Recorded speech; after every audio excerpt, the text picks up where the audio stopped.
So I grew up in Beirut in Lebanon in the 70s and the 80s. This was during the civil war, the religious wars there, and I developed an interest and fascination with understanding religion and what it is and how does it impact people and human behavior. And when I was doing my graduate work in psychology, I thought, surely we know a lot about this topic because it's such an important part of people's lives in the world. But turned out actually, at least in psychology, we knew very little about this topic. It wasn't on the radar of psychologists. How is that possible? Because there was a long sort of pedigree of religious studies, right? That's right. And psychology had been around for at least a couple centuries. At least. And all the major founders of modern psychology were deeply interested in this topic. Freud, William James, Gordon Allport, and others had written books on religion because they thought surely any grand theory of psychology must include an understanding of what is religion and where does it come from, how is it part of our human experience. But somehow, and this is a bit of a puzzle, despite the work of these early founders, psychologists dropped the ball on this, so it just didn't become a big part of their interest. Unlike other fields like history and anthropology and sociology, where religion has always been a sustained interest. So that's been a bit of a puzzle. Why do you think that happened?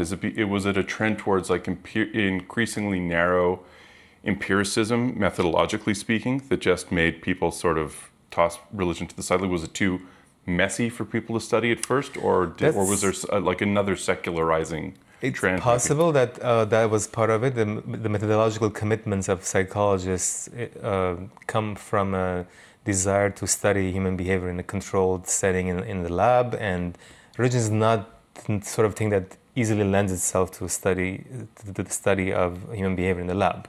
Or at least that's what people thought, although I would argue that that's not really true.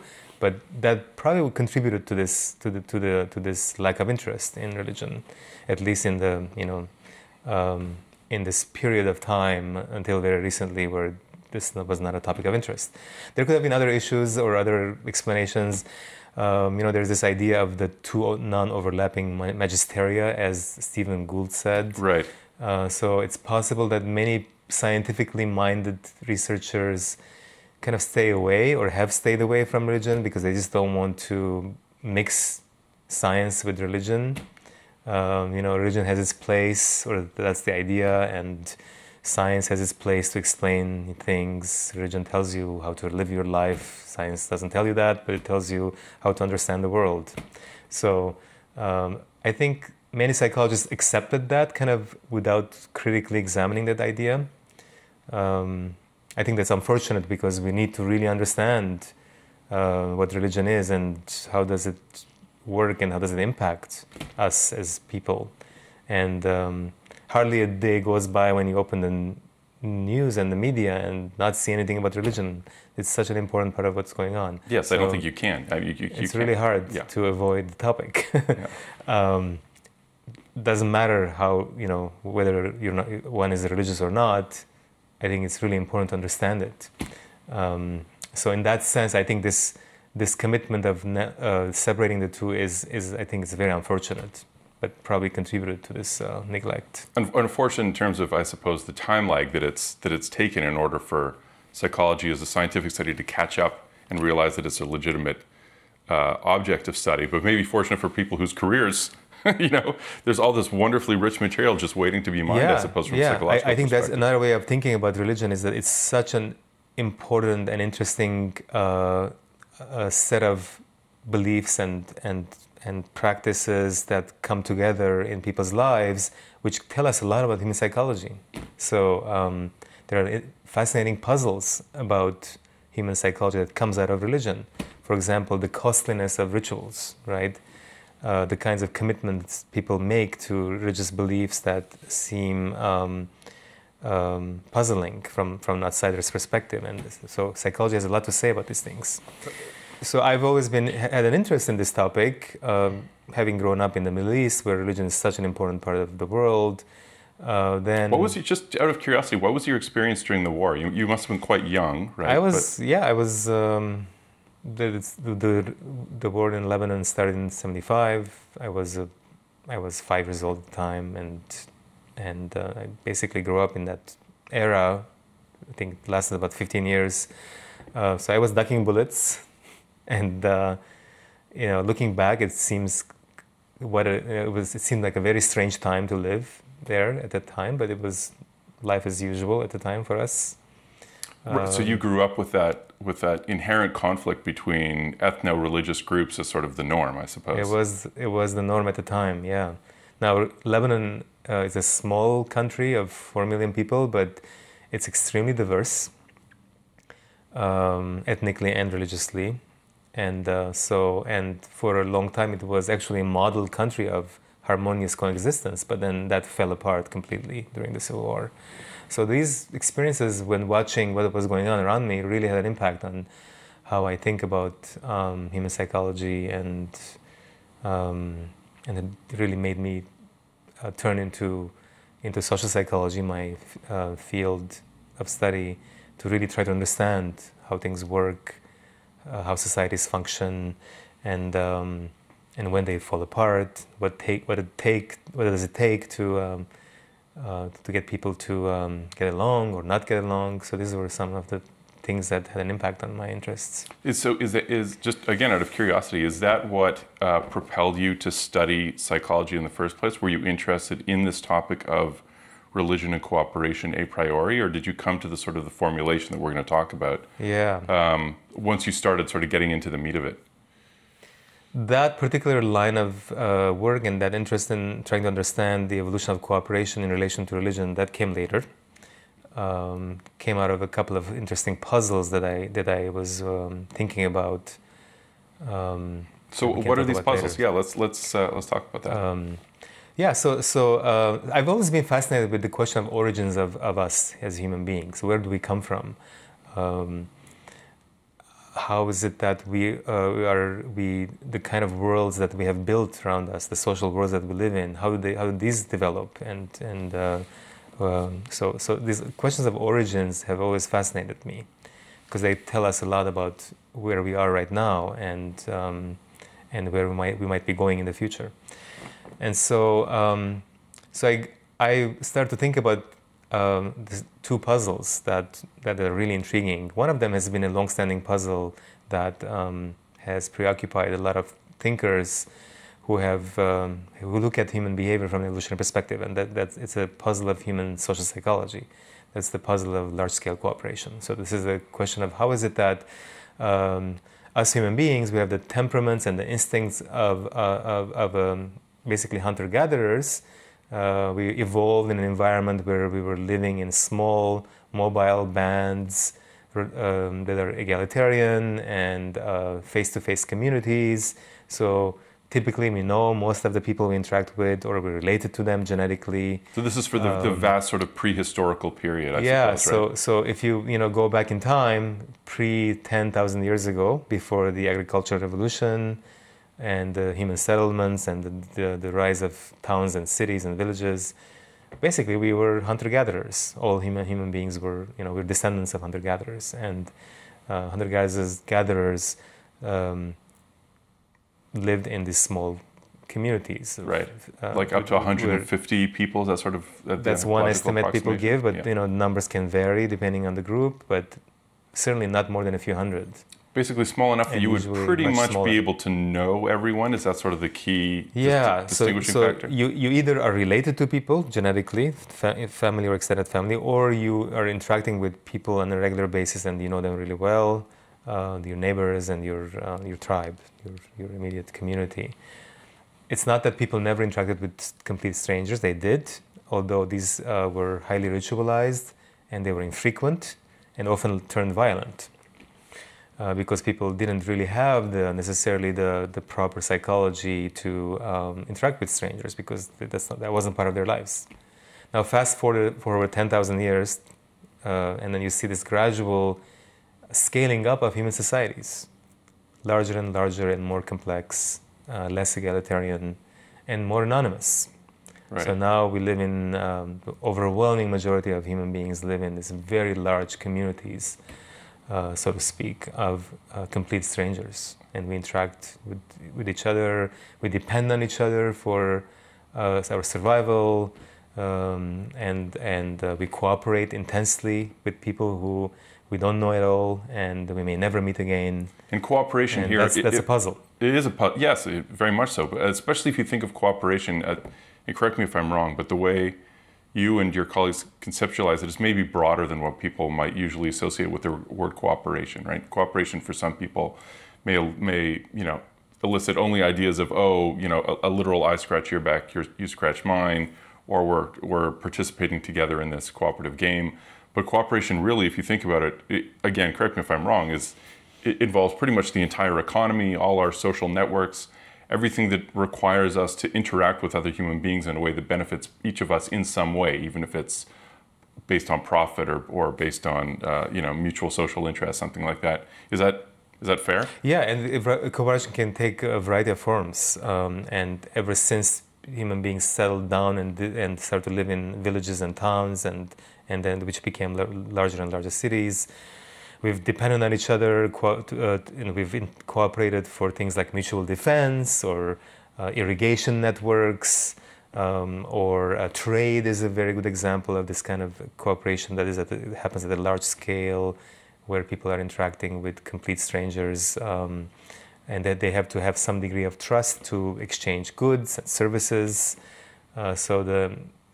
Our trade networks depend on this willingness to cooperate. All the stuff we take entirely for granted in today's day and age. We take it for granted. We don't even notice it. You walk into in a modern society, you walk into a coffee shop and you meet someone who you've never met before, and you exchange money for services or goods, and nothing bad happens, and we take that for granted. But that's an achievement. That's something that our hunter-gatherer ancestors didn't necessarily didn't come easy to them. So we had to develop the proper cultural tools and the psychological repertoire to be able to do these things. And that's sort of part of where the puzzle comes from. And I suppose is part of the puzzle that in certain contexts, like for instance, civil war Lebanon or even Syria of today, that all that stuff that we take for granted can unravel. It unravels quickly. Very, very quickly. And then you can't go into a cafe without thinking, but well, wait a minute. Right. Who works in this cafe? What group are they from? And all this other sort of stuff that sits in the background. Right? That's when you notice that, oh yeah, we used to cooperate, and what happened now? And then we can't. How should I trust you? What if you take my money and not return this, not give me what I wanted? Or what if you fear that I might threaten you, and then as a result you might threaten me as a preemptive measure? So there are lots of scenarios like that where the trust collapses completely because people don't have the proper or develop the proper procedures or the ideas to trust strangers. As you're saying that, this image sort of arose in my brain of have you ever played the game Jenga? No. It's when you have a bunch of small wooden blocks, and the game is to stack them as high as you can, and then slowly take pieces out one at a time. And the person that takes the piece out that makes the whole thing collapse loses, right? Okay. But there's kind of a parallel there, I guess, in the sense that you have all these little pieces built up, and then once you see this big tower, you take it for granted there's a tower. But then you can start taking one piece out, another piece out, and eventually you're going to take out a key piece, and the whole thing just comes crashing down. Yeah. And in my mind, there's some sort of parallel there with the way we take for granted the systems of cooperation we have in our society. Yeah. So from a psychological perspective, from your methodological perspective, how did you go about addressing that conundrum or that paradox? What are the ways that you were able to test it? So this is something that's been on the minds of a lot of people, trying to understand how this scaling up of human cooperation was happening, because like I said, it's actually a double puzzle if you think about it. It's a puzzle. One puzzle of it is that as far as we know, only human beings do this kind of massive cooperation at a large scale with complete strangers. So no other species does this. The other examples of other species who does this kind of cooperation, it tends to be cooperation among genetic relatives, like social insects, for example. Like ants and bees and that sort of Right, thing. They all have right. one mother, or Basically, yeah, they're all or related clones. in the say the ant colony or the beehive. So in this case, there's no genetic relatedness, right? Genetic relatedness collapses very quickly as people interact with more and more people. That goes beyond their immediate family. Reciprocity doesn't work really well either, because when you're interacting with someone you never met before, you don't have a history of interaction. So, I see. So you mean like literal reciprocity, literal reciprocity, like we know each other well. There's a past history where we've cooperated before, so that produces a level of trust where I can continue to cooperate with you. Right. But there are so many examples where the way that societies work, where that's not what people are doing. People are cooperating with others who are not without any prior history of cooperation. Right. So is that the first part of the conundrum or paradox? So this is one puzzle. Yeah. Another second puzzle is that we've only been doing this for the last 10 or 12,000 years. So prior to that, it doesn't look like we were doing this. And we've been around as a species for millions of years, right? So yeah. So again, going back to our foraging ancestors, they weren't doing this not in the scale that we do it, right? So I think it's hard to appreciate sometimes just how small a slice of our species history it entails this kind of behavior, right? There's so much of it that's just completely unwritten and inaccessible to us. Right. That goes, but it's really, just not even icing on the cake. Like it's a tiny, tiny fraction of our deep history. So I guess the question is, why now? How did it happen? What changed? Right. And so some people think that there might have been some genetic changes over time and in this 10,000 years that allowed us to develop certain psychological tendencies to allow us to cooperate at this scale. That's possible, although 10,000 years is not a very long time for genetic changes to happen unless there are very strong selection pressures. But that definitely on the table is a possibility. But another possibility is that we responded to these social changes with cultural evolution. This is one puzzle. Yeah. Okay. There's a second puzzle that was on my radar and I was thinking about, and that's a puzzle of cultural history. And that's where religion comes in. And this puzzle is that that seems completely unrelated to the first puzzle. And this is the puzzle that of religious diversity. This is the fact that of all the religious traditions that exist in the world, and some people think there are 10,000 of them. That's one estimate. Of all these different fascinating diversity of religious traditions and beliefs and practices, it seems like vast majority of human beings, vast majority of believers, adhere to only a few of these traditions. Right, that's what you're saying. The monotheistic traditions. So the distribution of religious traditions is not in random. It seems to be very lopsided to the extreme. So, so if you look at the monotheistic traditions, so that's Christianity, Islam, and Judaism, that's roughly about 60% of the world's population. If we include non-believing descendants of these traditions as well, the cultural descendants of these traditions and their offshoots that are that we see in modern societies, including non-believers. Then there are the dharmic traditions that developed in the East and South Asia. So you have Buddhism, Hinduism, Jainism, and their offshoots. If you combine all these traditions, we're talking about 6 or 7 of them. That's like the vast majority of the world. Right, that accounts for a huge proportion of the population, even though, as you were saying, in terms of the actual distinct traditions that exist or have existed, we're talking 10,000 or more, right? So of that, a very small number seem to have dominated the human landscape, the cultural landscape. Account for the overwhelming majority of believers. Right.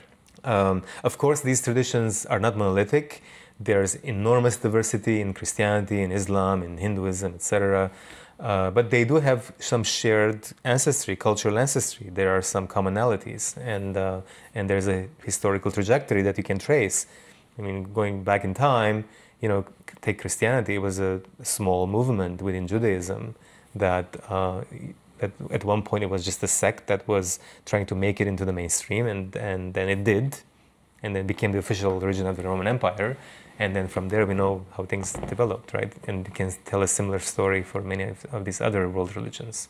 So there's a reason why we call these the world religions, because they did have the staying power. They managed to sustain and attract members.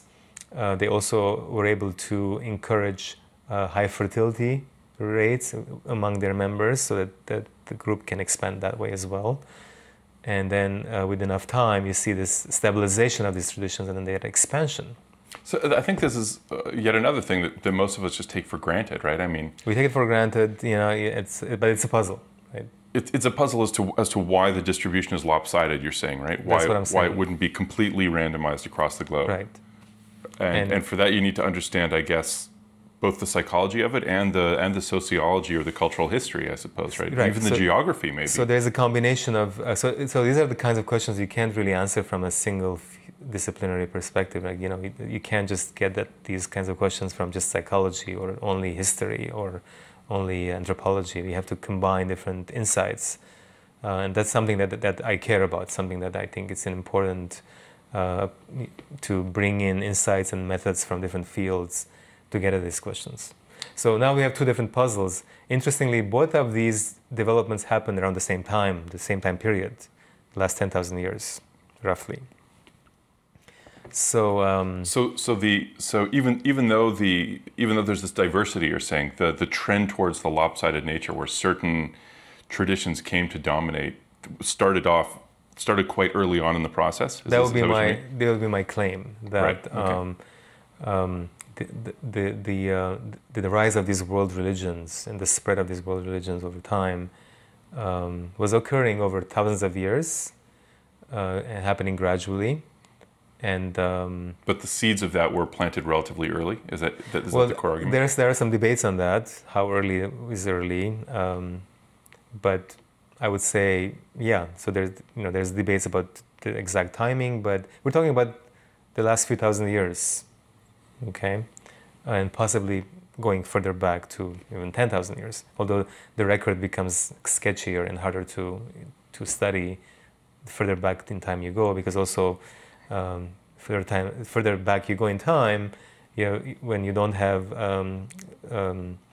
literacy and you don't have written records, right? Then you have to rely on archaeological material evidence and make inferences from the material evidence. So the idea that I sort of proposed in this book, Big Gods, that came out in 2013, was that maybe these two puzzles answer each other. Maybe it's not a coincidence that these developments were kind of roughly coextensive. So that's sort of the idea that I worked out in that book. So you wrote a whole book on it, but for those of us that are curious as to the general thesis in the book, I mean, so how did that happen in your view, according to the argument you put forth? How did the two play together to create this dynamic? How do these two puzzles answer each other? That's the question. So then we have to go back to the puzzle of cooperation to see how you would get cooperation going and stabilizing at larger and larger scales. And of course, there are many solutions to this puzzle. So it's not like you're saying there are many people have argued various possible solutions, or there are actual different ways of solving the problem? People have presented different ideas of how human beings solve this problem, and I think there is some agreement on some of these ideas. So, for example, third-party punishment or policing can play a role. Institutions, where you have, if societies develop institutions that encourage cooperation among strangers and punish people who don't do it. Doesn't that sort of beg the question, though? I mean, how and why would you develop institutions like that if you're a band of hunter-gatherers? All of a sudden, someone thinks, "Hey, let's develop an institution where I can punish people, in an indirect way." It's got to be more organic, I assume. Right? It does push the question further back. So if that's the case, how did people do it in the first place? Like, why would you have an incentive to develop these institutions that are really costly, right? And you have to have larger numbers to begin with, to have some kind of specialization of some people to do some policing duties. Exactly, because otherwise everyone's always just looking for food all the time, right? Yeah, everyone's chasing the buffalo. Right. Everyone's So some people think that agriculture played a role there, where populations expanded because of agricultural output.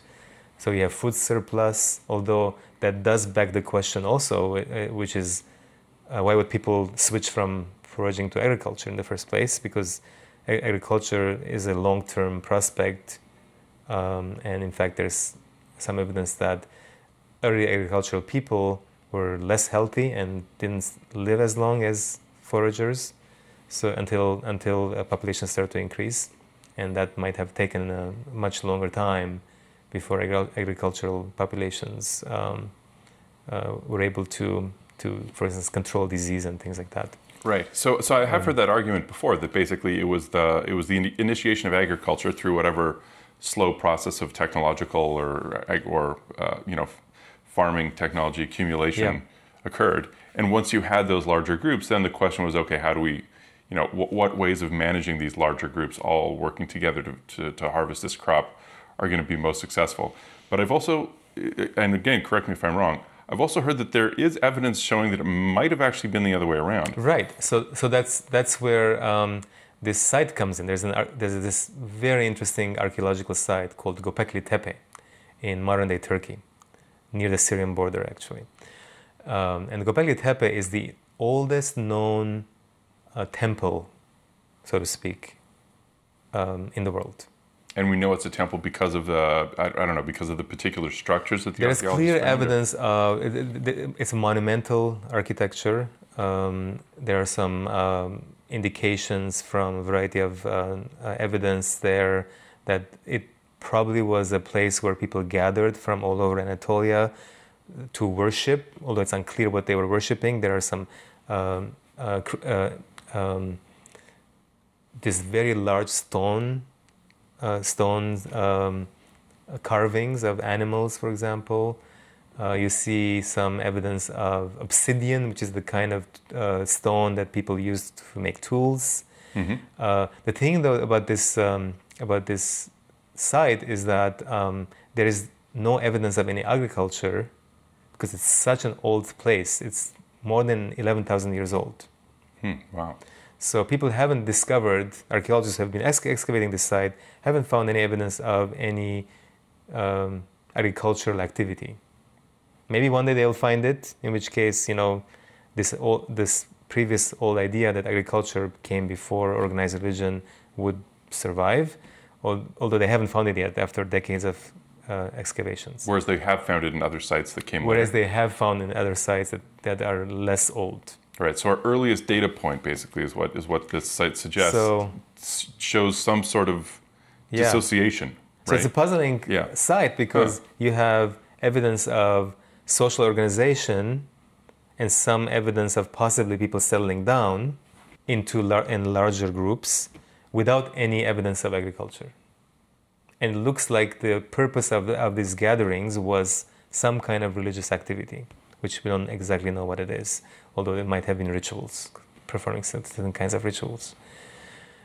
So Klaus Schmidt, the archaeologist, the German archaeologist who excavated this site, who first discovered this site, he famously said, maybe the temple came before the city, instead of the city coming after the temple, or the temple being the result of cities, right? It does seem kind of counterintuitive. But then again, just as we're talking about this, you can think of places in the world now where you have nomadic populations that still have, sites that are very sacred to them. Whether, that be in a sort of, I'm thinking of, particular areas of the landscape. Sure. Or things like that. So that there does seem to be some sort of trend in the human psyche in that direction. Sure. Yes. I mean, the idea of sacred spaces is a really important part of societies all over the world, and you see this also in other small-scale societies, in our foraging societies as well. What's unusual about Göbekli Tepe is the scale of this construction. The scale of these, it's basically monumental architecture, where people would have invested enormous amount of their time and abilities to carry these stones up to on top of this hill, carve them, organize them in a particular way, and so so it's not just a place where people came, a natural place, and they just performed rituals. It's a place where there was a lot of organization required. Right. You and a couple buddies can't just roll these stones up the hill. Right. It really requires large-scale What's really puzzling about the place is that without the tools and the capacities that agricultural peoples usually develop, right? So that's something that a bit of a mystery. How did they do it? Nobody knows for sure how that happened. So how does that relate? So how does that relate to understanding the solution to that puzzle in terms of the second puzzle? Like how? So I mean, we have to be careful with these kinds of archaeological sites because the evidence is quite sketchy. Right. But so far, it looks like we have a temple where people gathered from a wide range, from a wide region, judging from the evidence of the remains in this area. They gathered for some religious activity, and this happened before there was agriculture. So, if we take this evidence for what it is, and there's no contrary evidence that will be discovered in the near future, then the hypothesis would be that for some reason these hunter-gatherer ancestors of ours first had this religious impulse to come together and somehow coalesce into a larger community revolving around this temple, and that might have been the incentive to settle down and develop possibly agricultural lifestyle rather than the other way around. Yeah, that's a fascinating question. First came the temple, then the city, as opposed to first came the city and then the temple, which is the conventional. This latter is the conventional view.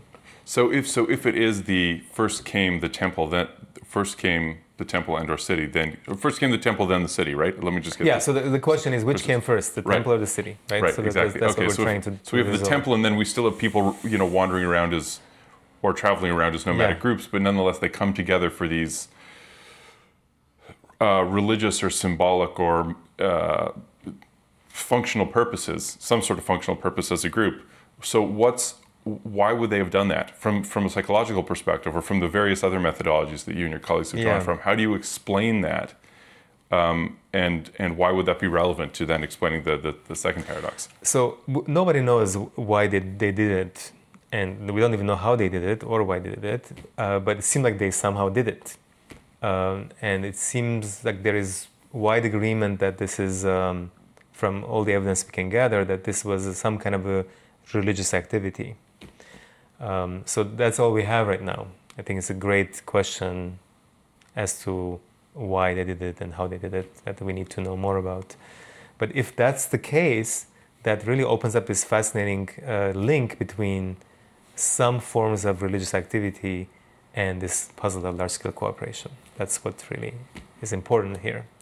And that's something that led me to develop this idea that maybe one way that large-scale cooperation can get off the ground, and then we have the scaling up of human cooperation in larger and larger groups is something about religious beliefs and practices that could facilitate that process. So something about beliefs, and I guess here we get into the sort of knotty problem of, or the wicked problem of defining religion as a thing. If this is some sort of cluster of features, I guess, is, if I understand you guys work correctly, it's a cluster of features that sort of, of these radial categories where you have things that involve ritual, you have things that involve beings that are not visible. The idea of sacredness, right? Separating what's sacred from what's profane. It's a really important element of what we would call religions. So, from the theoretical point of view that I work from, which is cultural evolutionary theories and cognitive science of religion, there is no clear demarcation of what religion is, and there is no need to come up with a clear demarcation of what religion is as in terms of necessary and sufficient features. a better way to think about religion is just that it's just a collection of certain traits, cultural traits, psychological proclivities that come together and form a certain package. And when we see that, we point to it and say that's religion. And that package can change over time, and it can be different in different places. And that's not a problem. It's part of the feature of what we're describing.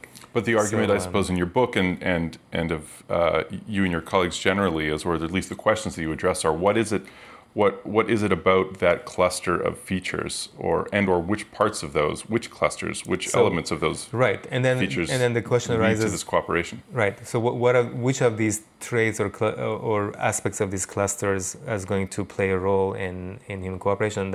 We come back to the question of social psychology here. What gets groups of individuals who are not necessarily related to each other or know each other really well to cooperate with each other? And so this is where the idea of supernatural punishment comes in. Supernatural punishment. Supernatural punishment. So it doesn't mean just intensely psychedelic punishment. It means something else, right? Not psychedelic punishment. It means the idea that perhaps what our ancestors did is connected these two interesting ideas. One is the idea of rewards and punishment. So that is part of our human psychology. We are a cultural species. We're very sensitive to following norms in our groups, and we are sensitive to finding out if people are not following norms, and we want people to incentivize norm following. And from a cognitive scientific perspective or cultural evolutionary perspective, where does that come from? Like, is that innate? Is that like a mammal tendency? Do we share this with other creatures? It's not a mammalian tendency, but it's definitely something that's an important aspect of human psychology. It's to some extent a matter of debate how much of these kinds of tendencies of norm following can occur in other species. As a cultural species, as human beings, we definitely seem to have it as part of our social psychological repertoire. And we see it everywhere, in every human group. The norms can be different, but people seem to really care about what are the norms in my group, and are people following these norms? And people themselves are very sensitive. They don't want to be the target of scorn or punishment by violating norms. Right. And does this tie into theories of hierarchy as an important structure in terms of how human beings and other mammals, I suppose, organize themselves? Or does it not necessarily have to be hierarchical? Hierarchy is part of it. So there are norms around, for example, what counts as legitimate hierarchy and what counts as illegitimate hierarchy. So sometimes even people in a position of power can be punished if they violate certain norms, or conversely, people in power can punish subordinates if there's a perception that the subordinates are violating norms. So hierarchy is part of it, although that's not the only way that these norms are enforced.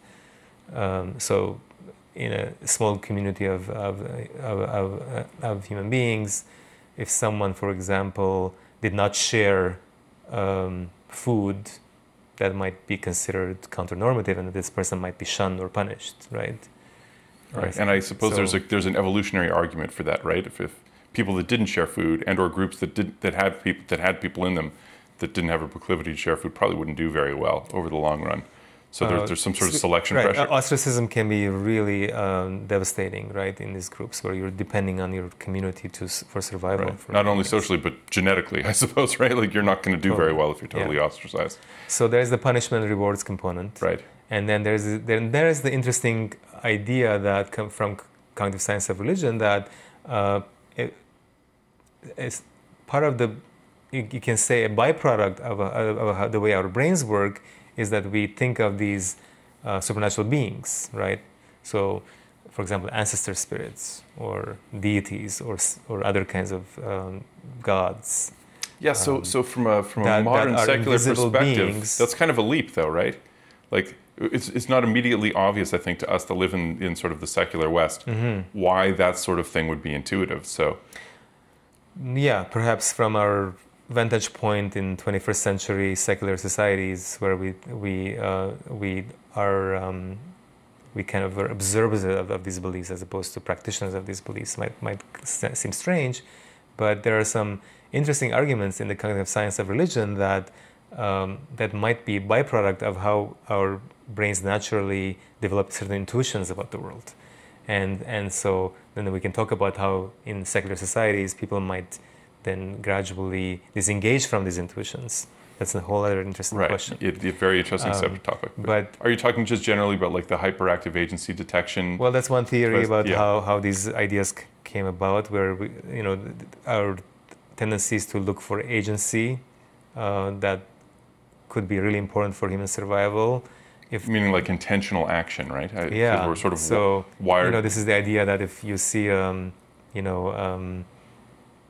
if you hear a sound, you better assume that some agency causing the sound as opposed to just the wind causing the sound, right? So very safe than sorry strategy. That's right. You do better to assume that it's a bear behind you trying to eat you than just a branch breaking. If you miss the bear who's trying to eat you, you're dead. Right. But if you mistake, or the stick and the snake analogy, right? If you mistake a stick for a snake, you're dead. But if you do the opposite error, is not deadly. Right? Not so deadly. You just wasted a little bit of cortisol. So we have this asymmetric. It's a pressure, I guess, right? Psychological sensitivities, right? Right. So the argument is things like that could lead people to have beliefs. Things like that. Another one is dualism, right? So we have a very, we meaning human beings, we have this very rich and developed theory of mind, where we effortlessly think about other people's minds, and we think about their intentions, their beliefs, and that allows us to interact with other people in effective ways.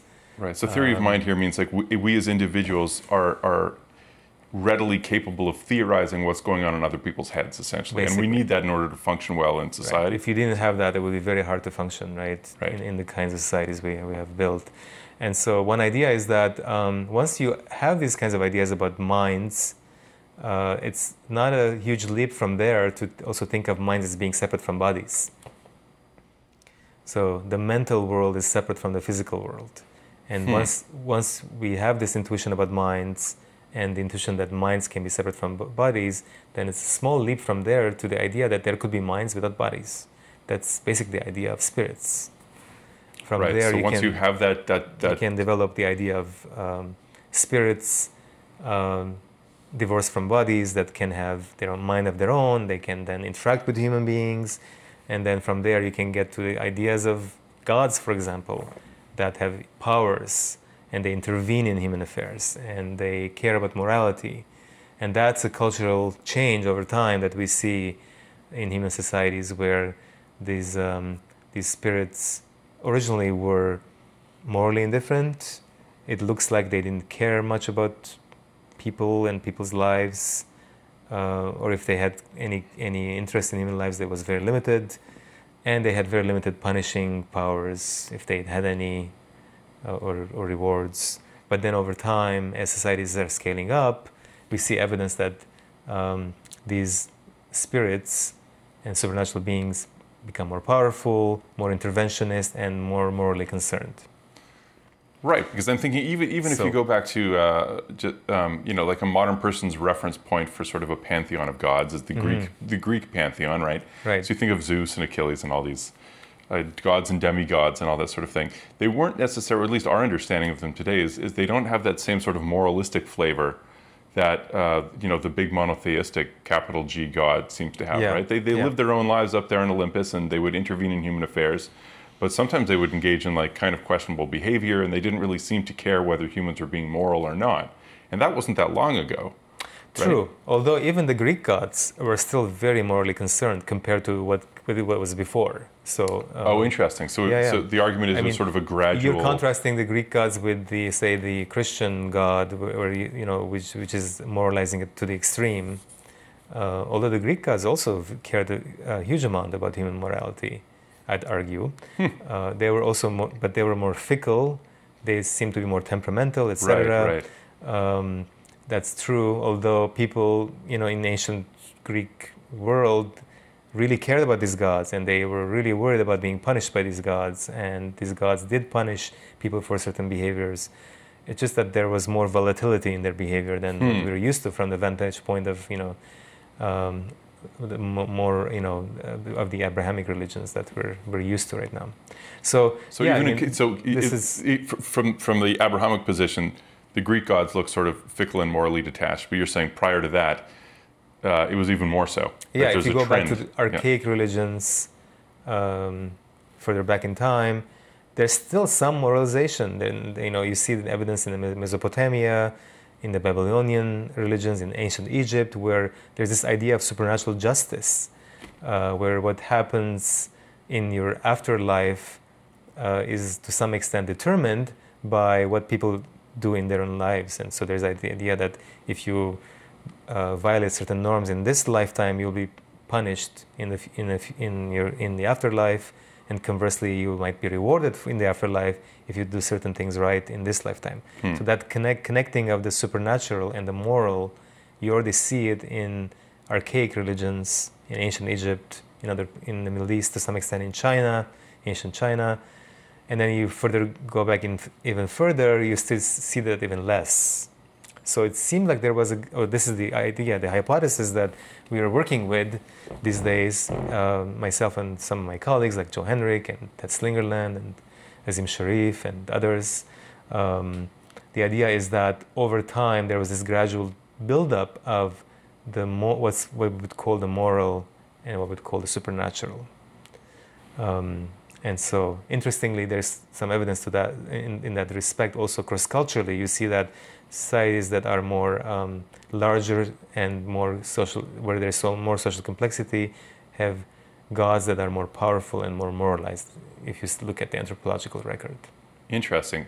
So that could have been one... That's a correlational argument. It's a correlation. Is there a causational argument, a causational hypothesis? We would like to claim that that this was a contributing factor. So it's not merely correlation, although this is an area of active debate right now in the field.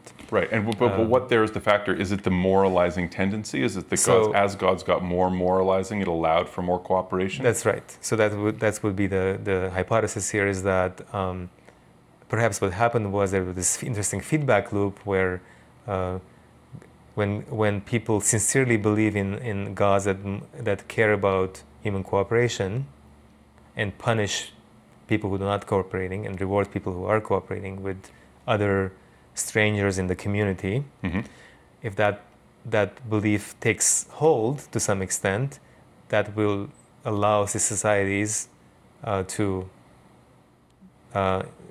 develop these cooperative norms in a larger and larger scale, which means that these beliefs then would spread with these expanding societies. So there's this interesting autocatalytic process where the belief spreads because it causes more larger and larger cooperation. Right, because it's useful for cooperation, the cooperating group gets bigger and bigger, and by definition, the people in that group hold these beliefs, so the beliefs spread. Yeah, of course. This is like the simplest way of describing this process. There is lots going on.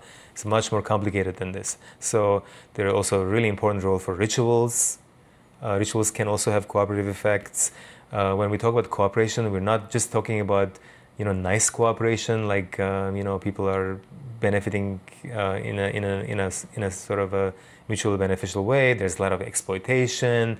We talked about hierarchy before, so there's development of hierarchy. So one of the things that happens as societies get larger is inequality, and hierarchies develop. So the smallest human groups are the most egalitarian, least unequal. So cooperation takes many forms, and it's can be very diverse in its consequences for human societies. But the end result is more bigger groups that are cooperating at larger scales, that are also socially more complex and more and unequal. So that's the idea. The basic idea here is that these things are connected, or could have been connected. So that's what we're exploring. Right. And we have been looking at evidence for this. So, for example, with Ben Perzitsky at the Max Planck Institute now, We've done some studies across cultures where people play cooperative games, and we look at their beliefs about the local deities and these big gods, like the Christian God. When you say people play games, you're saying experimentally you're going into the field and you're setting up conditions whereby you can test people's behavior in games. We're testing people's behaviors in games in relation to strangers who belong to their same religious community. And then see, is it the case that when people believe in gods that are more punishing, more interventionist, and more moralizing, do they cooperate more with a stranger of their own large religion? And we have some evidence that that's the case. That they do. So the more moralizing their gods, it appears, the more willing they are to behave cooperatively. Right. And does that transfer to people who don't share the same beliefs as them? Like, are they? Well, that's a great question that we also looked at in a second wave of this project, led by Martin Lang, who's now at Harvard, and we replicated the initial finding that to the extent that people think of their God as being more punishing and more moralizing, they also are more likely to cooperate with strangers of the same religious tradition, like say Christian or Buddhist. Then we also look to see what happens when people are face the dilemma of cooperating or not cooperating with someone who is outside of their religious tradition, right? And this raises very interesting questions about religious conflict or rivalry between religions. And we got really interesting but mixed results. So we don't have any conclusive answers yet as to what happens with cooperation levels across religious lines, although that's something that is a really important question for the future. It seems to me this question kind of circles back to, not to over-personalize it, but circles back to your experience in childhood and sort of what led you to these questions in the first place. Right, yeah. Because it would seem, I suppose, growing up in that environment that, this groupishness that religion affords certainly applies for people within their religious group, but when it comes to people of other groups, it actually organizes people to be more and more effectively violent against them. Yeah, and one hypothesis that we're exploring is that the cooperativeness of religion, or religious prosociality, as sometimes we call it, is parochial, meaning that it's really strong when people are cooperating within their own religious communities, but then it tapers off and might even disappear when people are cooperating with out-group religions. Disappear it might even reverse. It might even translate into hostility if people perceive threats from the out-group, and we see this. We seem to observe this in the world. It happens a lot. Just open the newspaper, like if newspapers still exist, I suppose. So there's that possibility. On the other hand, there's also there are interesting ideas that maybe religions can also encourage prosocial tendencies, even with out-group members, that could occur in some instances. So, for example, religions that are emphasize proselytizing, where you can get membership from conversions, then cooperation with out-group members could be an opportunity for conversions. We see this in the history of Christianity, for example. So there are some really interesting historical arguments that one way that Christianity spread in the Roman Empire was by Christians being very altruistic towards non-Christians in the Roman Empire, towards the pagans, and that led to mass conversions. For example, during times of the plague or wars, etc., where the Christians were helping out the pagans. Humanitarian activity, essentially. Yeah, that could be an opportunity for conversion. That could be one way that that kind of altruism can lead to the expansion of the group. And would that not depend quite heavily on the details of the given tradition or the given religion? It would depend. So for not all, exactly, you're absolutely right. So not all religious traditions or world religions emphasize conversion. So in Judaism, conversion is not as important than, say, in Christianity or Islam. In Hinduism also it's much less important. In Buddhism, on the other hand, conversion is also a part of the religion, right? You can become a Buddhist by converting. So there may be different pathways to expansion. There could be different right? cultural evolutionary trajectories, to use the technical terms of cultural evolution, for different religions in terms of how, how important it is to cooperate with strangers. Right. So to concretize it, I mean, maybe we don't have any truly concrete answers to this, but if you compare, for instance, the expansion of Christianity in like the late Roman period and the expansion of Islam several centuries later, the argument you're saying here is, well, one argument is that Christianity was expanding through attracting people because of humanitarian activity towards others. If you others. want to call it humanitarian activity, I mean, from our altruism interpretation from our perspective here, but yeah, if there's a norm in the culture group says, it's your obligation to help people who are in need, and that leads to a lot of conversion. That could, as you can imagine, from a cultural evolution point of view, that could work as a strategy to expand the group. Right. But if you go fast forward a few centuries, and you look at the expansion of Islam, people who study the history of Islam, I mean, there's debate about this, is my understanding, but some people's, the caricature of it being just conquering by the sword, you will convert or die, doesn't really seem to be the way it originally happened. But there was definitely military conquest of territory, right? And then something... At least initially. At least initially, yeah. And then people converted for one reason or another over the course of time. But I'm assuming it's not because they were, the Arabian conquerors were there giving out free food. I mean, there must have been some other pathway. There are several pathways here, right? So, and you have to look at the details of a particular tradition and the historical process there. There could be conquest, there could be conversion. Another thing we haven't talked about is fertility. It's extremely important. So, one of the things that we observe about these world religions is that they're all pronatalist in their values and belief systems. Meaning they encourage birth, encourage having lots of children. Right. So Christians, again, to go back to the example of Christians in the Roman Empire, Christians were outbreeding basically the pagans. Why was that? Like, well, what about their tradition encouraged more birth than the pagan tradition? Didn't pagan traditions value fertility and all? Well, interestingly, one thing that the Christians did, this is a very interesting book by Rodney Starr called The Rise of Christianity, where he discusses these details. And one interesting example he gives is that the Romans practiced infanticide. Oh. So for what purposes? For economic purposes, or for? Well, it was part of the culture. It was like it was normative to infanticide is not unusual in the historical record.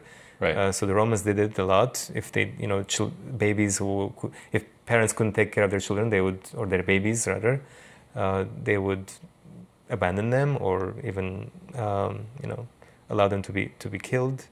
So if a baby was born during like hard times or something like that, people would say, not worth it. Not worth it. Whereas the Christians banned it.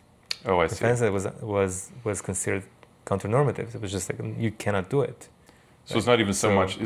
I mean, it may also be the case, but in addition to just saying it's good to have kids, they were saying specifically, you cannot kill your kids. Right. So even if your life ends up being really hard because you have more mouths to feed, those mouths are still there. Yeah. And people would band together to care for these babies, etc. So that was a strong part of the Christian tradition at the time.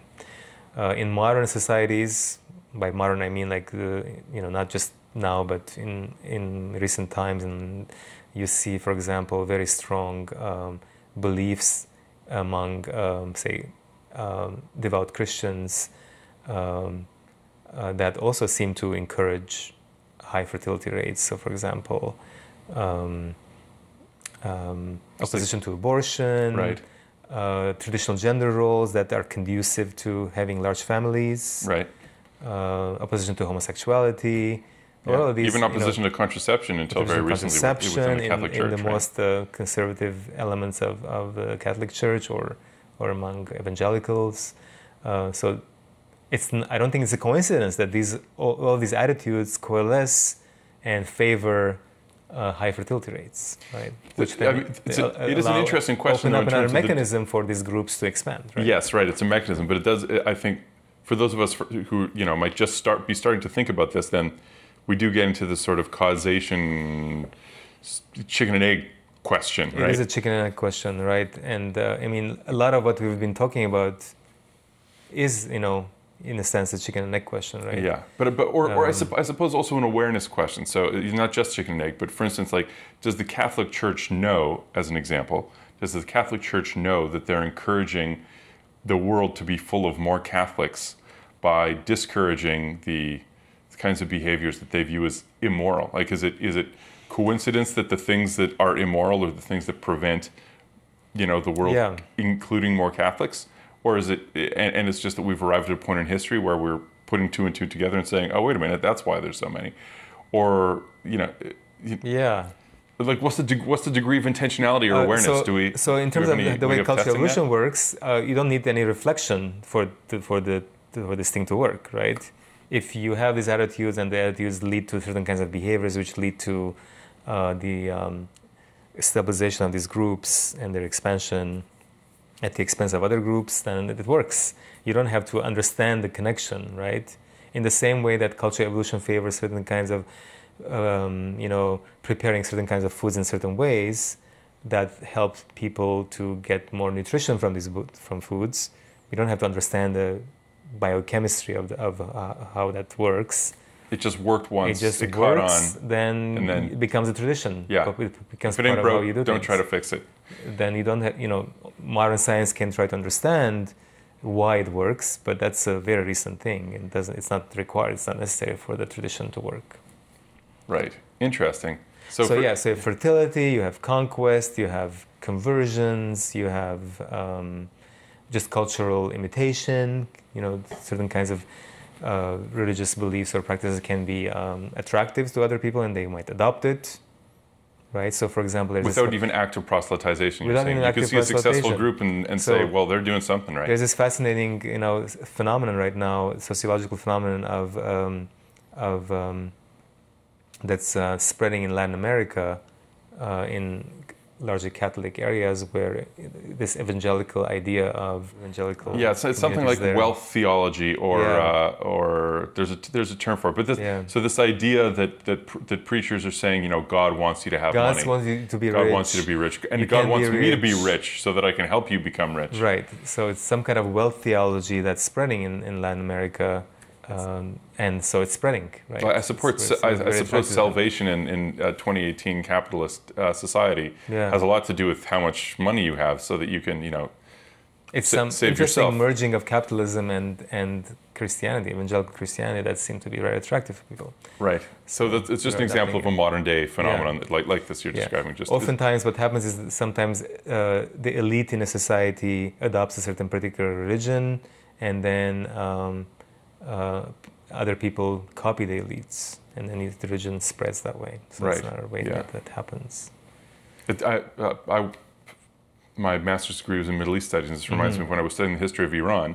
Now we think of Iran as an entirely Shia country, right? But it was actually majority Sunni until one of I can't remember, maybe it was the Qajars, I can't remember, but one of the elite families basically said, you know what, and this was actually intentional from what I recall, we're just going to make everyone Shia now, because that's going to bring us, will unite the country under one common identity, and it'll be easier to rally the troops. And before that, present-day Iran was a Zoroastrian empire. Yes, exactly. Right? Yeah, so it was a remarkable shift, right? So okay, so there are I think that's my understanding pathways. too, right? That the spread of Shia Islam was kind of top down, and it was really started from the elite. In Iran specifically, yes, that's my understanding. That's just an interesting reminder, I suppose. Did the same happen in the Roman Empire? Like, when the Roman Empire officially became Christian, was that like the beginning of a Christian tsunami, so to speak, or did things sort of trickle up in that case? This is an interesting historical question. Yeah, I'm not a historian, but my understanding of the debate is that now the debate has shifted in favor of the thesis that Christianity became the religion of a significant portion of the middle and upper middle classes. There's this other idea that it was a kind of a grassroots movement, but it seems like the evidence is more in favor of the idea that it was more top down. And of course, once it became official religion of one of the official religions of the empire, that accelerated this process of top-down transmission of Christianity. Yeah, there are all sorts of benefits to converting, because then you would be, well, I guess you could associate with the elites. Yeah. Right, there's the prestige factor, I suppose. Then it's interesting. Okay, so where does all that lead us now then, in terms of our understanding of these processes, how we got here essentially, and I suppose where we're going? Like, are these things not still ongoing? There's been no clear break, I suppose. So that also, this leads to the question of secularization and what's up with secular societies. And so one idea that I've thought about is this idea of kicking the ladder. So one way that you can think of kicking the ladder. Kicking the ladder. Yeah. Okay.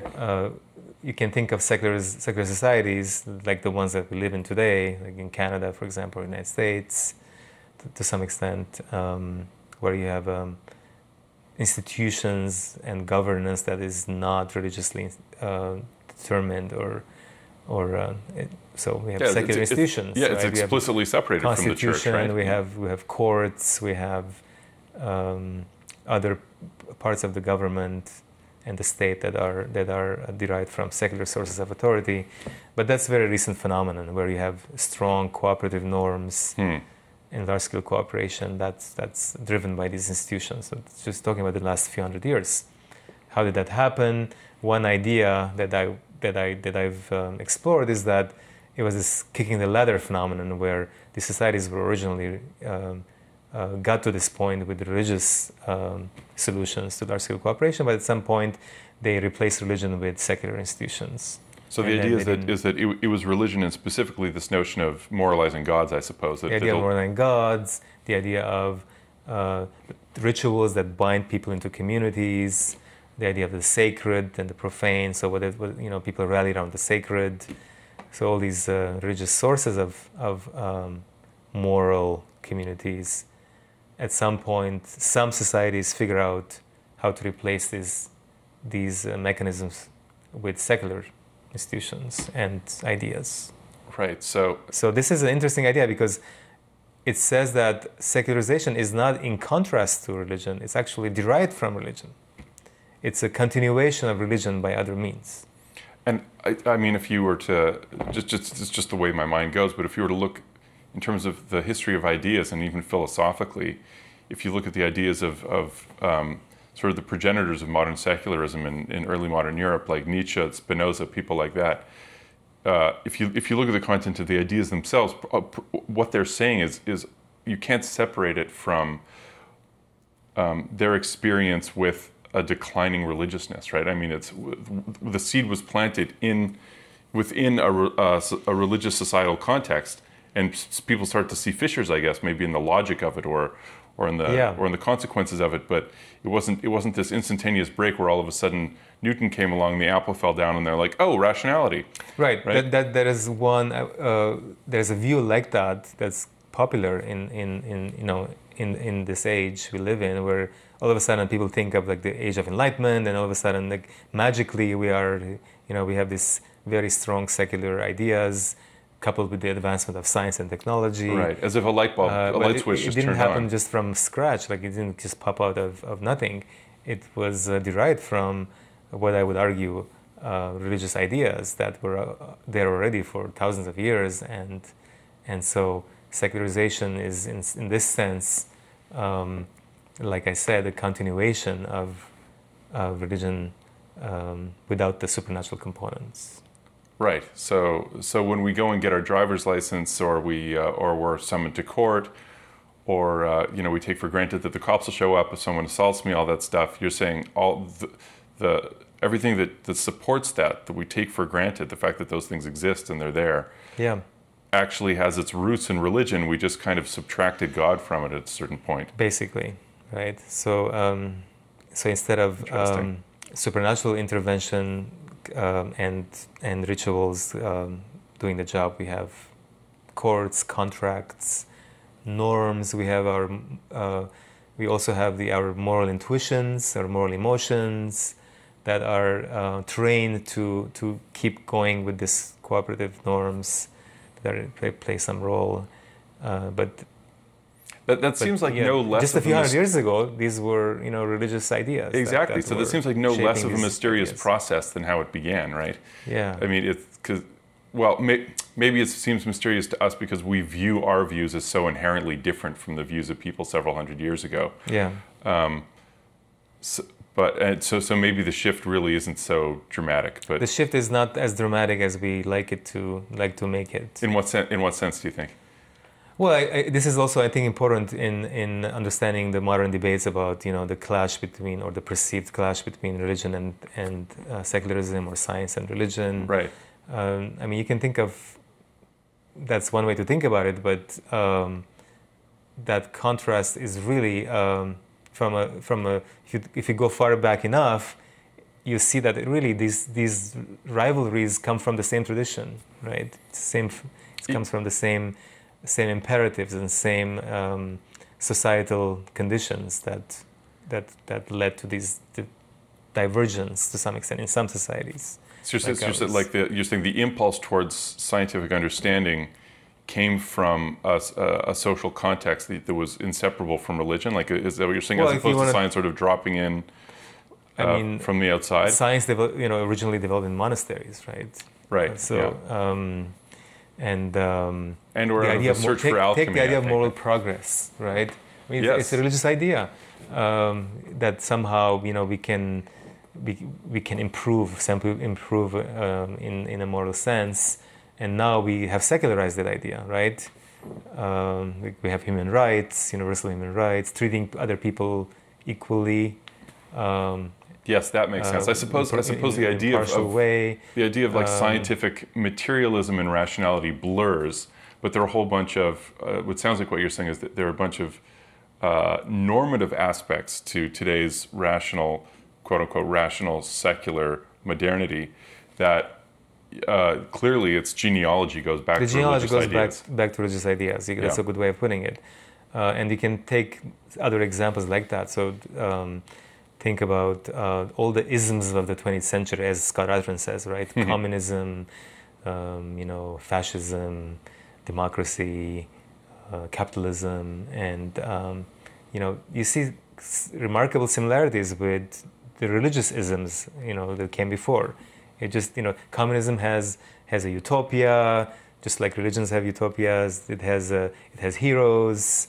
It has moral progress towards a certain end state that's going to be like the utopia or the paradise. It's very similar ideas. There's liberation. There is sin. There is struggle. Excommunication. So there's excommunication. It's also a moral community that has to be defended against the perceived enemies. I suppose it's easy to paint communism that way because we have this, it may or may not be a caricature, but we have a vision of what it was like to live in, let's say, the Soviet Union. Yeah. And we have a certain distance from it. Exactly. But is there argument that the same applies to our society? Arguably, the same applies to our societies, yeah. Right. So where does this lead us then? Like, should we expect more of this, more ladders to be kicked out as we, quote unquote, progress along, or as time continues? So then this brings us to this question that I've been thinking about lately, which is how, as you said, what's going to happen, say, between now and 2050, as a convenient mark in the coming decades? Are there going to be more and more ladders being kicked out in more societies, or is there going to be a reversal, or is there going to be some other process? So, and there is interesting because there is no consensus on this in the field, and it seems to be a fascinating question. What's going on? Is religion increasing in the world? Is it decreasing in the world? According to the Pew Research Center, which keeps track of religion and the spread of religion or secularization in the world, there is a really complex picture that we're seeing.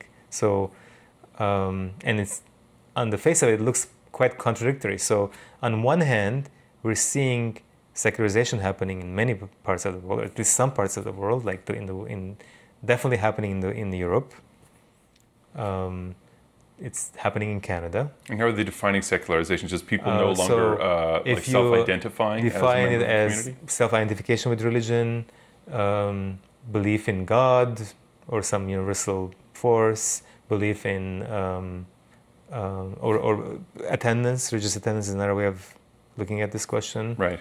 Attendance levels over time have been declining. U.S. interestingly has been an exception to this trend in the Western world. So it's been happening in virtually every part of the Western world, possibly except with the U.S., although there is some sign that it's also happening in the U.S. now. So that's secularization. I guess the argument there's historically been a bit more stigma against atheism or agnosticism as an identity in the United States relative to other Western countries. So it people seems might that be way. underreported. Yeah. So there are far fewer atheists in the United States than, say, in Europe. At least fewer that people would say that they are. Right. So Americans tend to be much more religious than other Western populations. This is another puzzle, which is that how come the United States, as one of the world's wealthy societies, most scientifically advanced, with high levels of education attainment, also is very religious, because these usually in the club of wealthy democracies, U.S. tends to be the most religious. Right. Yeah. Elsewhere, it seems to be an inverse correlation, but in the U.S., right. They seem to have kept on pace. It seems like religion has done really well in the U.S., unlike other parts of the Western world. Right. So, as a social psychologist of religion specifically, how do you explain that, or what are the hypotheses you would put forth? So that's a whole other conversation we can have. But it's so relevant. I mean, it's it is really interesting, right? Especially when although, just going back to the question about what's going on in the world as large. Yes. Let's just finish that. Yeah. Because, and this is something people often don't realize. People living in the secularized West don't realize is that religion is doing extremely well in the rest of the world. So there is no clear sign or evidence that religion is on the decline in the Middle East or in Africa. Clearly not in South Asia. There's some indications that Christianity is spreading like wildfire in China, for example. I suppose the data is sort of hard to collect the there, data is a bit hard. But there are signs, you're saying? Because of the government suppression of religion in China, it's a bit harder to get accurate measures, but there are some estimates that in a few decades there could be as many Christians in China as in Europe. Wow. That's one scenario, although again, like we said, we have to be a bit... take these numbers with a grain of salt. Africa is an interesting case where religion is doing extremely well. Africa is a very religious continent, with Christianity and Islam doing very well there, to the point that Philip Jenkins, the historian of religions of Christianity, estimates that there might be, again, as many or more Christians in Africa than in Europe in a few decades. So there's this. So from what I can see, there seems to be a polarization going on in the world where secular societies are secularizing even more. There's an acceleration of secularization in secular societies. Yeah. But religious societies are also not secularizing. Not only they're not secularizing, they're actually with higher fertility rates. They're expanding in their populations and also keeping religious levels stable. So what would be driving that bifurcation? That's my first question. Then I have a second question about the secular, the spiritual but not religious phenomenon in North America. But what would be driving the bifurcation towards increasing secularization in the developed world and the opposite in the developing world? So on the one hand, this seems like a puzzle or a paradox. How is it that there is secularization, but secularization is not leading to the decline of religion? And the key answer here is fertility.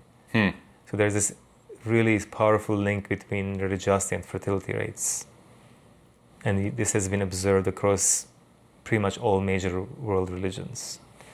So on average... So is it that in Asia and Africa, those who are religious are... having more children. Right. People who are less religious. You see this difference in every continent for every world religion that there's data on. And do we have a sense, from a sociological perspective, I guess would be the methodology, do we have a sense of to what degree the religiousness or the behaviors associated with the religion transfer down from one generation to the next? Like if a religious family has a whole bunch of kids, does that necessarily mean that all those kids are going to go on to have a bunch of kids within the same sort of religious rubric as their parents? Or so the correlation is not perfect. but there's a very strong association between parents' religion and the children's religiosity. And so the signal is there. There is a strong signal. It's not a perfect signal, but children tend to adopt their parents' religion. This is getting weird, though. Now that I'm sort of scratching my head thinking about this. But why didn't that happen even in the secularizing countries of the West, right? It is happening. So children of secular parents are themselves secular. However, no, sorry, I mean the other way around. Like, why did secularization even? How did it even manage to take hold if religious people were still there having babies? So if you want to talk about what's surprising or needs explanation, is the explanation of how did secularization spread so well in some societies. Yeah. Not that why the world is religious, because the world has always been religious. Yeah. The question is really the other way around. Yeah, the questions are the other way around.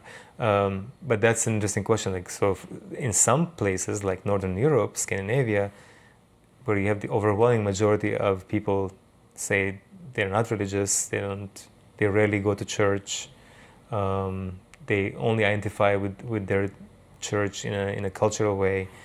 Overwhelming majority are not non-believers, and that's sort of an interesting puzzle, right? How did this happen? And there are some interesting ways of trying to explain that. But the fertility link is extremely important, because what's happening is that when societies secularize, however they do it, inevitably fertility rates decline dramatically. And so these countries can't even reproduce at replacement level. Right. If it weren't for immigration, they would be shrinking. That's what's happening in Northern Europe. And so secularization is leading to a decline of fertility, whereas religiosity leads to an increase of fertility. So does this suggest that secularity is sort of a blip in human history, soon to be swamped out by just the sheer volume of religious pronatal behavior? So nobody knows the answer to that question. That's a very good question. Is it a blip, or is it going to take hold? And if you do the math, it seems like it's inconclusive right now. So it really depends on the strength of conversion or deconversion rather from religion to non-religion relative to the effects of fertility. And so that's a bit of an open question. So to phrase it differently, just to make sure I have it right. So the question is, will it be more likely that more people who were born into religious societies will find a secular way of life attractive and change their sort of their mental software and their behavior? Right. Or is just the sheer number of families who are religious having kids and having that religious those religious mores passed on, will that swamp out sort of the secular That's trend? exactly how these are the two forces that are working against each other. Yeah. And so if you want to do the math, you have to be able to estimate the relative importance of deconversion, the secularizing phenomenon that we've been talking about. Right. So relative to the effect of fertility that leads to the passing on of religion and religiosity from parents to children.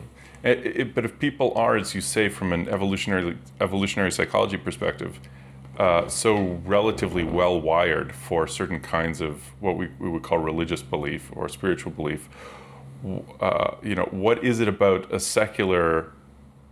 What's attractive to them about the secular way of life? If all our sort of why would people deconvert? Yeah, exactly. If all our firmware is pushing us in the other direction, so why would people deconvert? And if they are deconverting, is it that they're ditching religion entirely, or is it instead that they're going to yoga class and reading Deepak Chopra, right? Versus going to church? Of what you spiritual but not religious. Yeah, like where is it going? I suppose. Yeah, so there are theories on that too. Like what explains why is it that some people distance themselves from religion and others don't, and there are some interesting leads on that.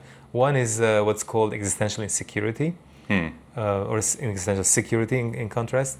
So it seems like when societies achieve a certain level of existential safety, so when there is a strong social safety net, so if you lose your job, you can get employment insurance, you don't worry about putting food on the table every day because the government can help you if you were in that situation. You don't worry about infant mortality because there's you have access to medicine and proper diet and proper proper food, etc. So when people feel safe in their world, that's strongly associated with declines of religiosity. So once you're only worrying about first world problems, so to speak. So that's another way of saying it, is that you see worldwide, we see this association between the first world and secularization, and the rest of the world where life is harder and people are struggling to survive. Religion is a very important, attractive part of their lives. So the one scenario you gave is that sort of things stay sort of par, except that maybe it shifts around a bit geographically. But geographically, there's going to be polarization. Right. That's one scenario. So what's another plausible scenario? If you look on average, there seems to be a stalemate, but that's masking a deeper and more important picture, which is that the world is polarizing along those lines. So secularized places are secularizing even more, and religious places are staying as religious as they have ever been. And this is all despite social media, internet, everything, right? That seems to be the case. That might come as a surprise to many people, but religion is doing very well in the world, in today's world of social media and technology and science and everything. And by religion, you mean large-scale organized people identifying with world religions, as opposed to people becoming more spiritual in their personal life. We can maybe that would be the final topic we can talk about, sure. Which is also very interesting, and that takes us back to secular societies, places that are highly secularized. When we look at what happens when people distance themselves from religion, what do? Do they become atheists? And the answer is usually not. What we seem to observe is that there is a rapid growth of this demographic group that we often refer to as the spiritual but not religious. It's been growing really fast in Europe, in North America, in Australia, etc. And how does one? So when people are dropping their religious affiliations, it's that they're doing it not necessarily because they're completely giving up their beliefs. What they're doing is they want something different than organized religion. They want something like custom-made spirituality that suits their own personal needs. And so you see this rise of spirituality. You see the yoga studios, you see the meditation centers, you see the healing crystals, and I guess some people would argue, okay, but those, like the first two things you mentioned, maybe that's not religious. That's just wellness behavior. But you're saying you also see things that would be otherwise. If an anthropologist from an alien civilization dropped down and said, oh, this is this looks like a spiritual practice to me that's not rooted in, and it seems supernatural. Right. So there are a lot of supernatural commitments and beliefs, in paranormal beliefs. Belief in karma seems to be growing in Western populations that would not see themselves as being religious. You mean like a non-ironic belief in karma? Non-ironic, but not just like it's just karma. It's like literally belief in reincarnation, coupled with supernatural rewards and punishment. So these are popular beliefs these days in Western countries. So that's the spiritual but spiritual but not religious phenomenon. So when we say secularization, with the popularity of authors like Deepak Chopra, Paulo Coelho, Eckhart Tolle here in Vancouver, it's resonating with a lot of people. Yes, these ideas are really resonating. Which I guess goes back. And these are not religious people. These are secular people, would see themselves as secular and not religious. Right, and you're talking about self-identification there, right? Self-identification. Yeah. So when we say secularization, we mean people, in this context, we mean people shifting away from identification with a world religion towards and the something else. Institutions of religion. And the institutions the church, themselves. The synagogue, the mosque. Right, the temple. Outward signs of what we would traditionally associate with religious practice. And so we're moving towards this emphasis on tailor-made spiritual and religious experiences and beliefs. So it can be different for different people, and you kind of it's more like a cafeteria approach, right? Yeah. It's a buffet. Yeah. You can pick and choose and put it together and say, this is what's important for me. It also resonates to people because it reflects this shift towards more self-expressiveness, right? In the societies that we live in today, self-expression is extremely important, right? Yes, it's become a value in and of itself, I suppose. And so spirituality is responding to that self-expressiveness in this way. But we don't see this trend, or maybe it's harder to measure, I guess, in developing countries.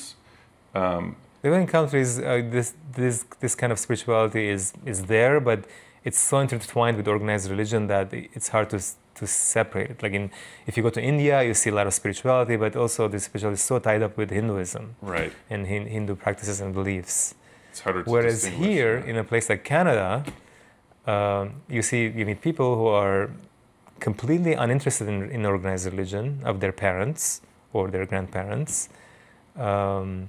They would have never stepped foot in the church or the synagogue or the mosque of their parents, but they want some kind of spirituality in their lives. And they're creating that for themselves. Right. One last question on this topic that pops into mind. Do we know, in terms of like the relative balance between, let's say, in those areas where religion does seem to still have a strong foothold and maybe growing, the relative balance between Islam or Christianity or various kinds of Christianity or Mormonism versus sort of mainstream Catholicism? Do we have a sense of which, 50 years from now? Yeah. What would we expect the landscape to look like? There is a tentative answer to that question. That's a very good question. And this is another maybe paradoxical thing about the religious landscape. What would you guess? Which denominations of any given world religion, which denominations are doing better in terms of attracting and keeping members? The denominations that are most tolerant and accepting of modernity, or the least tolerant and accepting of modernity? I would think most accepting and tolerant of modernity. I mean, it seems like sort of a no-brainer answer. Yeah, but it's quite the opposite. So take any world religion, say Christianity, the denominations that are doing attracting the most members and keeping the most members are the ones who are the most fundamentalist, the least mainstream. In fact, the mainstream denominations, the mainline denominations, are suffering. They're actually losing membership. So what do you define here as extreme? They're losing membership to secularization. So they're leaking, basically. They're leaking. They're the ones leaking, not the conservative traditionalist denominations. And they're not leaking. Is that because the conservative traditionalist ones just have high pro-natal norms? Like, is it? Well, that's one. That's one reason why they're doing well. But the other one is also they're attracting members and keeping members who really want a very strong commitment to their traditions. Interesting. And so they have this interesting, again, speaking of polarization, where the denominations that are sort of bridges between the most traditional religious communities and the secular world, they're caught in between, and they're basically leaking membership and shrinking. Right. They're hemorrhaging towards secularization. They're hemorrhaging to the secularization. Yeah. So the denominations that are they're growing the fastest in the world are the Mormon Church, the Pentecostal movement in evangelical Christianity. I see.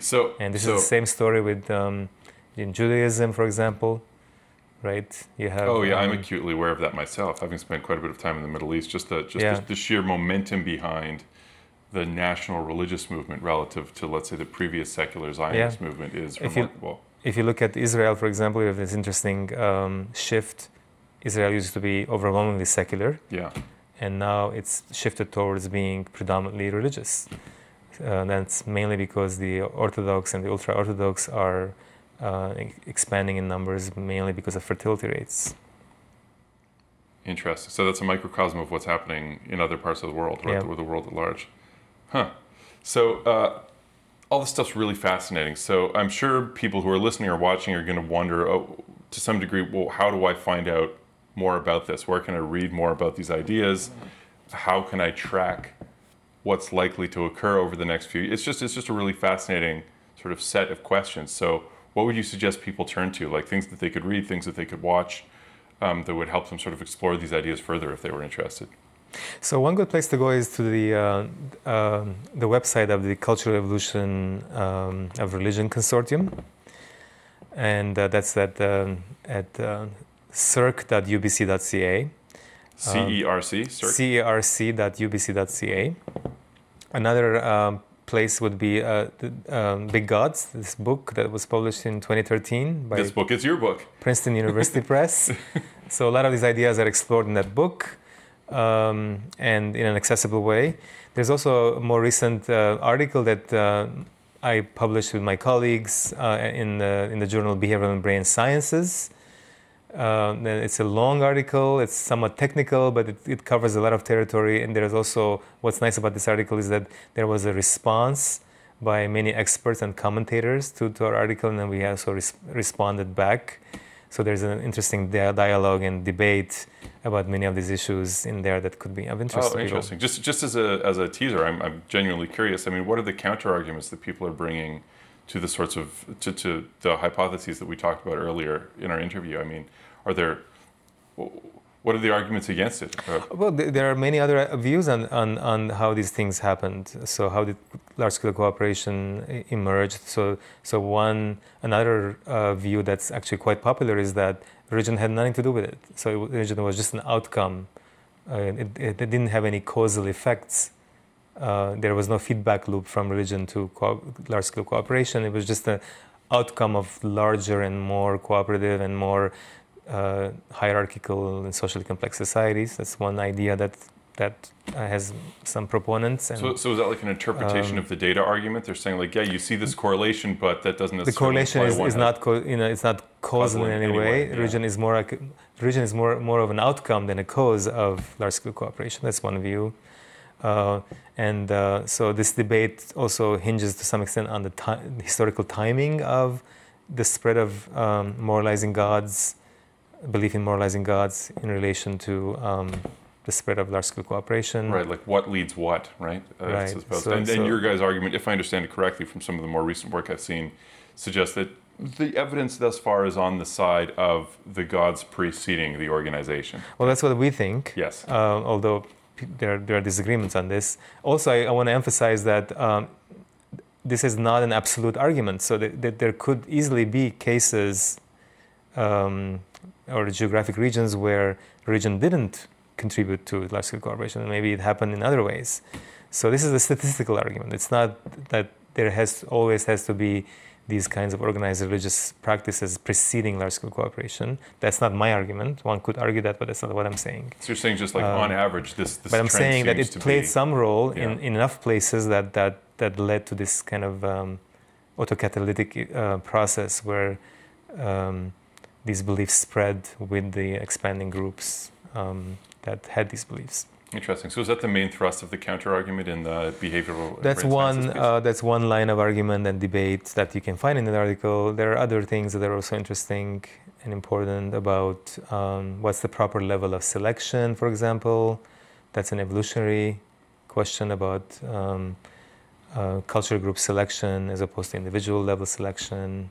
Some technical issues there that's right. Of Yeah. interest. So my understanding is there's some people are vehemently against this notion that selection even occurs at a group level, right? Selection of any kind. Right. So there has been this long-standing debate on this among the evolutionary researchers about what's the proper way of conceptualizing these processes. We think that cultural group selection or multi-level selection that happens through cultural processes, not genetic processes, probably played an important role in the evolution of religion. Although others disagree, so there's debate on that. So this is an exciting time in this field. There's lots of interesting ideas that are out there, and researchers are starting to flesh this out better and better and testing them against the evidence. There are new technologies, for example, looking at historical evidence in a quantifiable way, which can help us answer some of these questions.